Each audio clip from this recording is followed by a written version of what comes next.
എല്ലാവർക്കും നമസ്കാരം. ഇന്നത്തെ വാർത്താ വിശേഷത്തിലേക്ക് സ്വാഗതം. ഇന്നത്തെ പത്രങ്ങളിൽ ഏറ്റവും പ്രധാനപ്പെട്ട വാർത്ത എന്ന് പറയുന്നത് നരേന്ദ്രമോദി തന്നെയാണ്. മോദിയുടെ ഷാങ്ഹായ് ഉച്ചകോടിയിൽ ലോകത്തെ നയിക്കാൻ ഇനി മോദിയാണ് എന്ന രീതിയിലാണ് ഇന്ന് എല്ലാ പത്രങ്ങളും. ഞാൻ ആകെ അത്ഭുതപ്പെട്ടതിൽ കാര്യമൊന്നുമില്ല, സ്വാഭാവികമാണ്.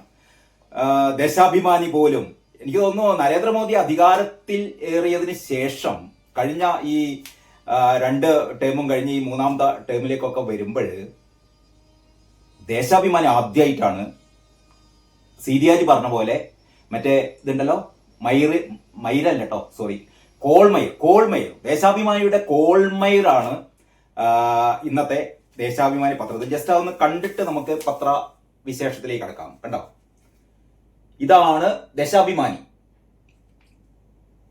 ചൈനയിലെ ടിയാൻജിയിൽ നടന്ന ഷാങ്ഹായ് സഹകരണ സംഘടന ഉച്ചകോടിയിൽ പ്രധാനമന്ത്രി Narendra Modi, Russian president Vladimir Putin, China president Xi Jinping എന്നിവരോടൊപ്പം. അങ്ങനെ ലോകത്തെ ഇനി നിയന്ത്രിക്കാൻ പോകുന്നത് നരേന്ദ്രമോദിയുടെ നേതൃത്വത്തിൽ ചൈനീസ് പ്രധാനമന്ത്രി ഷീ ജിൻപിങ്ങും പിന്നെ നമ്മുടെ റഷ്യൻ പ്രധാനമന്ത്രി പുടിനും ആണ് എന്ന് ദേശാഭിമാനി പോലും പറയുന്നു. പോരെ നരേന്ദ്രമോദിയെ നരാധമൻ എന്നും പിന്നെന്തൊക്കെയാണ് വിളിച്ചതിന് കണക്കൊന്നുമില്ല. ഇപ്പോഴിതാ ട്രംപ് ഇന്ത്യയെ വിറപ്പിച്ചതായിരുന്നു, പക്ഷെ വിറയ്ക്കാൻ പോകുന്നത് ട്രംപ് ആണ് എന്ന് ദേശാഭിമാനി പോലും പറയുന്നു. ദേശാഭിമാനിലെ മറ്റു വിശേഷങ്ങളിൽ നമുക്ക് വരാം.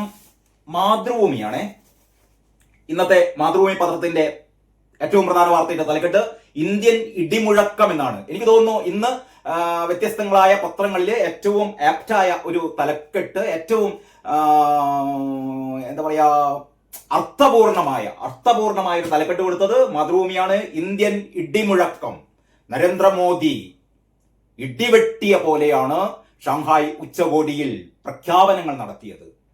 യഥാർത്ഥത്തിൽ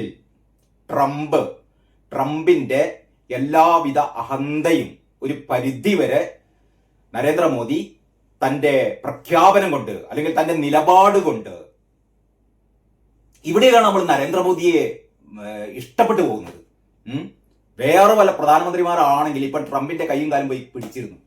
അയ്യോ ട്രംപെ രക്ഷിക്കണേ, ഞങ്ങളെ കൈവിടല്ലേ എന്നൊക്കെ പറയായിരുന്നു. പോയി പണി നോക്കാൻ പറഞ്ഞു മോദി. ഫോൺ പോലും എടുത്തില്ല.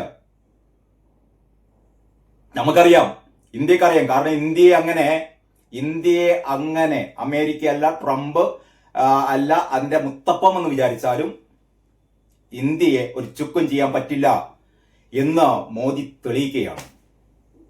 മോദിയും ഷീ ജിൻപിങ്ങും പുതിനും ഉൾപ്പെടെ റഷ്യയും ചൈനയും ഇന്ത്യയും കൂടിച്ചേർന്നൊരു പുതിയ കൂട്ടുകെട്ട് ലോക ക്രമത്തിൽ, രാഷ്ട്രീയ ക്രമത്തിൽ, സാമ്പത്തിക ക്രമത്തിൽ ഉയരുകയാണ്. അതിന്റെ ഒരു നന്ദിയാണ് ഈ ഷാങ്ഹായ് ഉച്ചകോടി.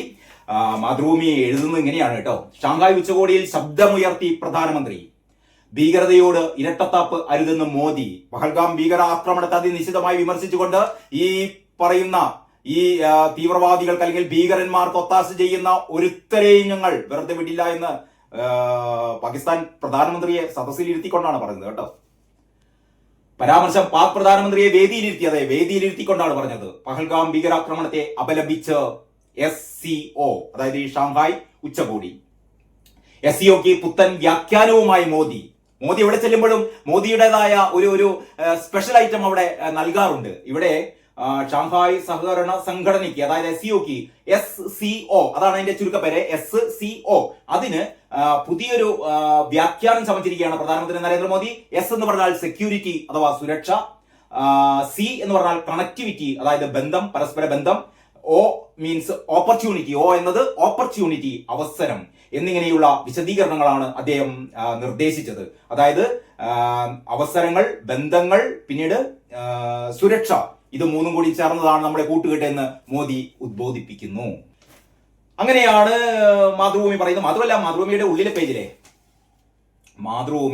ഉള്ളിലെ അതായത് എഡിറ്റോറിയൽ പേജിൽ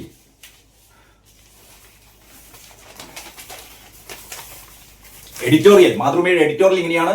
മോദിയുടെ പ്രതിക്രിയ എന്നാണ് പറയുന്നത് കേട്ടോ.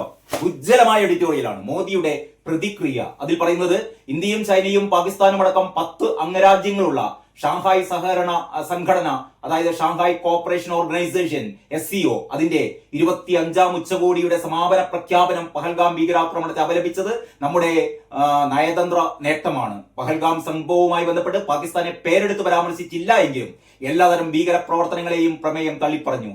അതിർത്തി കടന്നുള്ള ഭീകരപ്രവർത്തനത്തിന് അന്ത്യമുണ്ടാകണമെന്നും അനുശാസിച്ചു. ചൈനയിലെ ടിയാൻജിനിലാണ് ഉച്ചകോടി നടന്നത്. അതിനുശേഷം പറഞ്ഞു, ഉച്ചകോടിയുടെ വേദിയിൽ പ്രധാനമന്ത്രി നരേന്ദ്രമോദി ഇതര രാഷ്ട്ര നേതാക്കളുമായി പങ്കിട്ട സൗഹൃദ സംഗമ വേളകൾ ലോകത്തിന്റെ ശ്രദ്ധയാകർഷിക്കുകയുണ്ടായി. റഷ്യൻ പ്രസിഡന്റ് വ്ളാദിമിർ പുടിനെ ആലിംഗനം ചെയ്തും ചൈനീസ് പ്രസിഡന്റ് ഷീ ജിൻപിങ്ങിന് ഹസ്തദാനം നൽകിയും തുർക്കി പ്രസിഡന്റ് റജബ് തയ്യിബ് ഉർദുഗാന്റെ കരം കവർന്നും തോളിൽ തട്ടിയും മോദി സമ്മേളന വേദിയിൽ നിറഞ്ഞു എന്നാണ് മാതൃഭൂമി എഴുതുന്നത്. നമുക്ക് ദേശാഭിമാനിയിലേക്ക് പോയാലോ? ദേശാഭിമാനിയുടെ തലക്കെട്ട് US താക്കീതായി SCO ഉച്ചകോടി എന്നാണ്. പുതുലോകക്രമത്തിന് ആഹ്വാനം. ദേശാഭിമാനി അവസാനം മോദിയെ അംഗീകരിക്കുന്നു. ഇതാണ് ഇന്നത്തെ പത്രത്തിലെ ഏറ്റവും പ്രധാനപ്പെട്ട ഒരു പ്രത്യേകതയായി എനിക്ക് തോന്നിയത്.